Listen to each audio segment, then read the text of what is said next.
प्रश्नावली 8.3 पढ़ने से पहले हमको ये सूत्रों के बारे में पता होना चाहिए। त्रिकोणमिति के सूत्र, कुछ सूत्र मैंने आपको पहले दिखा दिए और कुछ सूत्र आज बता रहा हूँ। ये जब तक आपको याद नहीं होंगे, कंफर्म याद नहीं होंगे, तब तक आप इन सवालों को हल नहीं कर सकते। तो देखो, सबसे पहले पहला सूत्र दे रखा है मैंने, sine square theta plus cos square theta बराबर ए। आपको याद रखना है sine square theta plus cos square theta बराबर ए। ये पहला सूत्र है, इसमें से दो सूत्र और बनेंगे अलग से। तो देखो, सबसे पहला लिख दिया मैंने साइन स्क्वायर थीटा बराबर एक, यहाँ पहले से ये कोस स्क्वायर का अपन इधर पक्षांतर करेंगे तो ये हो जाएगा माइनस का स्क्वायर। साइन स्क्वायर थीटा बराबर 1 माइनस कोस स्क्वायर थीटा। देखो, सवाल करते समय हमको साइन स्क्वायर की जगह पे कहीं चेंज करना है तो 1 माइनस कोस स्क्वायर भी करना पड़ेगा। कहीं पर अगर 1 माइनस कोस स्क्वायर आ रहा तो उसको सवाल की सिचुएशन के अनुसार 1 माइनस कोस स्क्वायर की जगह पर क्या लिखना पड़ेगा, साइन स्क्वायर। अब देखो, अगला है cos square. Cos square theta बराबर 1 माइनस साइन स्क्वायर थीटा। अगर कहीं पर कोस स्क्वायर आ रहा है तो उसकी जगह पे सवाल के अकॉर्डिंग हमको 1 माइनस साइन स्क्वायर लिखना पड़ सकता है। 1 माइनस साइन स्क्वायर की जगह पे क्या लिखना पड़ सकता है, कोस स्क्वायर थीटा। तो ये आपको सूत्र याद रखने हैं। फिर अगला देखो, दूसरा sec square theta minus tan square theta बराबर ए। तो ये हो गया, देखो, सेक स्क्वायर थीटा बराबर 1 प्लस टेन स्क्वायर थीटा। यानी कहीं पे सवाल में अगर सेक स्क्वायर आ रहा है तो हम 1 प्लस टेन स्क्वायर लिख सकते हैं। 1 प्लस टेन स्क्वायर आ रहा है तो उसकी जगह पे हम क्या लिख सकते हैं, सेक स्क्वायर थीटा लिख सकते हैं। दूसरा देखो, इसमें टेन स्क्वायर थीटा बराबर ये हो जाएगा आपका सेक स्क्वायर थीटा माइनस एक। टेन स्क्वायर कहीं आ रहा है तो उसकी जगह पे सेक स्क्वायर माइनस एक।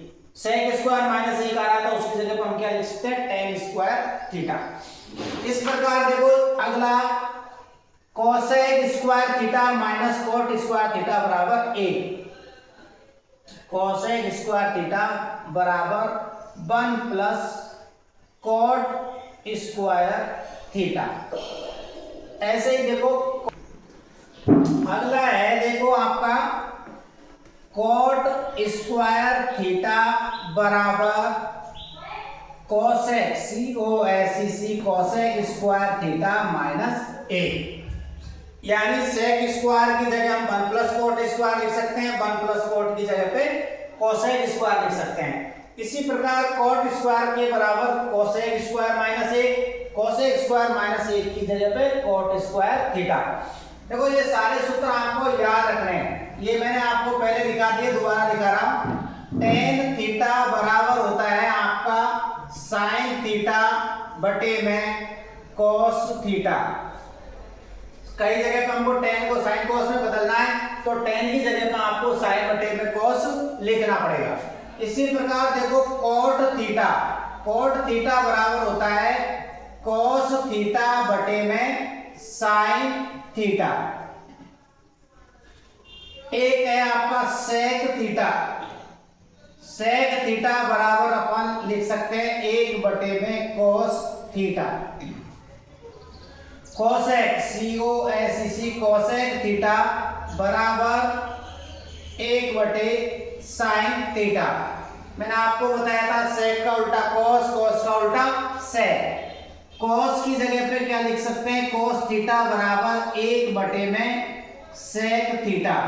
इसी प्रकार साइन थीटा की जगह पे हम लिख सकते हैं 1 बटे कोसेक थीटा, 1 बटे कोसेक थीटा।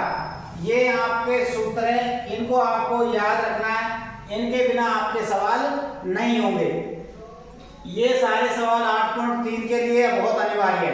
ये आपको याद है तो आप इनको हल कर सकते हो, वरना आप इनको हल नहीं कर पाओगे। और कुछ सर्व समीका वो मैंने आपको पहले बताई थी। a प्लस बी का होल स्क्वायर बराबर होता है a square plus 2ab plus b square. ये कई सवालों में हमारे बार बार काम आएगी, आपको याद रखना है। a माइनस बी का होल स्क्वायर बराबर a square minus 2ab plus b square. A square minus b square बराबर ए प्लस बी और ए माइनस बी। यानी कई जगह सवाल आपको इस रूप में मिलेगा, उसको आपको इस रूप में हल करना है। कई जगह सवाल आपको इस रूप में मिलेगा और इस रूप में उसका उत्तर आपको देना है।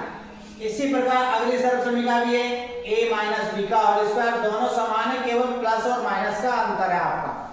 ठीक है, पहला वाला मान a का, दूसरा मान b का। a square minus b square यानी a square minus b square को हम एक बार प्लस और एक बार माइनस, यानी a प्लस बी और a माइनस बी। इस रूप में सवाल है तो उसका आंसर हमको इस प्रकार देना है।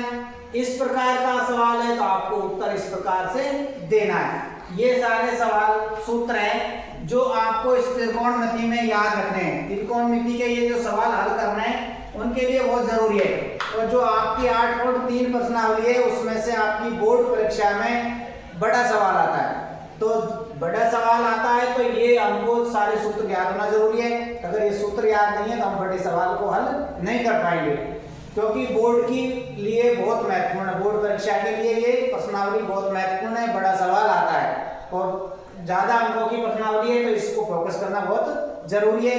8.1 में आपको मैंने त्रिकोणमिति सारणी बनाना सिखाया, तो वो सारणी आपको बनाना आना चाहिए। अगर सारणी आपको बनाना आता है तो आप उन सवालों को हल कर सकते हो। 8.1 में मैंने आपको लाल कट बटे कक्का का सूत्र बताया था। लाल बटे कक्का के द्वारा आप 8.1 के सारे सवाल कर सकते हो।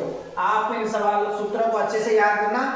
कल हम इनसे संबंधित सवालों को पढ़ेंगे इस 8.3 के।